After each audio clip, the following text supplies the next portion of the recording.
Squad leader Chopra ने कहा, संजीव जी की तरफ से भी इंफॉर्मेशन शेयर की गई, ईरान क्या इस पोजीशन में है कि वो आगे बढ़े अपने दम पर बिना किसी सपोर्ट के।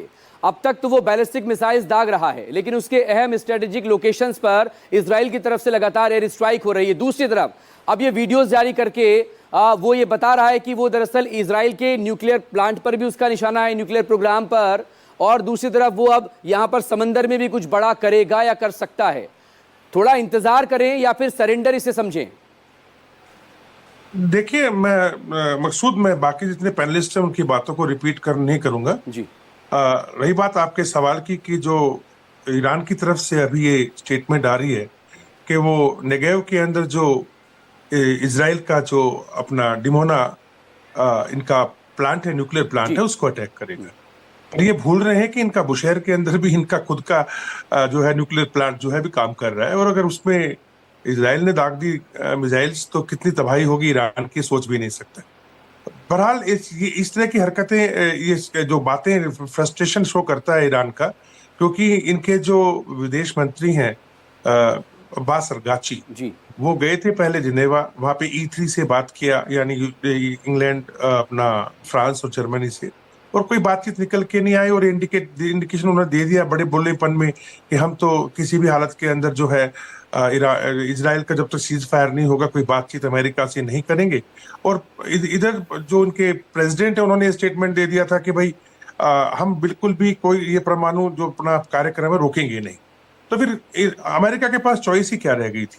लिहाजा इनका व्हाइट मैन बेस जो है B-2B बॉम्बर्स का, वहां से 6 B-2B बॉम्बर्स उड़े, साथ में इनके AC-46 जो रिफ्यूलिंग एयरक्राफ्ट है वो उड़े, और 37 आवर्स के अंदर आके इन्होंने अटैक मारा और जो करना था करके चले गए।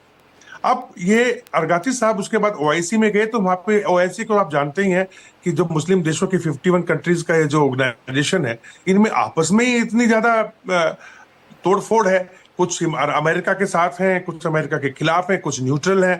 तो यहां से कुछ निकल के आना, मैं समझता हूँ एक आर्दोगन ने थोड़ा बहुत वहां पे बयानबाजी किया अपने आप को मुस्लिम का मसीहा बनाने के लिए। पाकिस्तान ने भी कोई स्टेटमेंट दी और सऊदी अरब ने दी, लेकिन वहां से कुछ निकल के नहीं आया। तो आज वो गए हुए हैं रूस, वहां पे मिलने के लिए अमेरिका, रशिया के क्रेमलिन के अंदर। जी। अभी वहां से ये वेट कर रहे थे कि वहां से क्या इंडिकेशन आएगा, तब बात होगी। मेरे को लगता है कि बातचीत हो चुकी है, क्योंकि ये जो गैप आया था बीच में ईरान का अटैक करना इजराइल को, वो अभी 1 घंटा पहले ही ब्रीच हुआ है।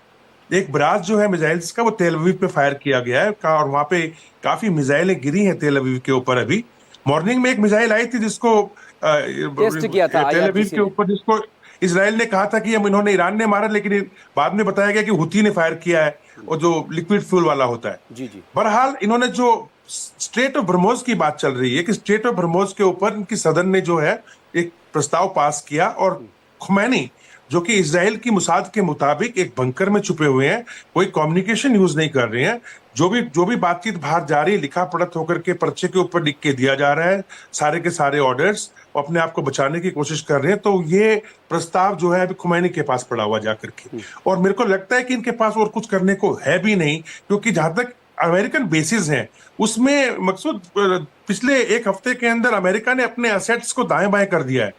वहां पे फायर करेंगे भी तो सैनिक बंकर में बैठे होंगे, ऊपर खाली एयरफील्ड के ऊपर गड्ढे करके चले जाएंगे, बाकी इनको कुछ मिलने वाला है नहीं।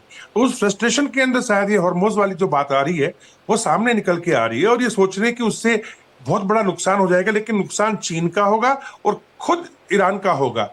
और मजे कौन लेगा? रशिया और अमेरिका, इन दोनों के। अभी देखिएगा आप, ये हॉर्मोज वाला किस्सा होते ही जो आपका और जो जिक्र कर रहे थे आप कर्नल नैन, जो जिक्र कर रहे थे वो अपडेट आ गई है।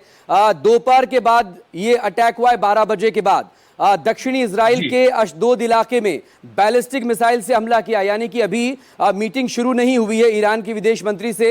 ये आधा घंटे पहले की अपडेट में आपको, आधा घंटे पहले तक मीटिंग शुरू नहीं हुई थी, लेकिन इस बीच ये अटैक आ गया। यानी कि फ्रेश अटैक्स होगा जरूर ईरान।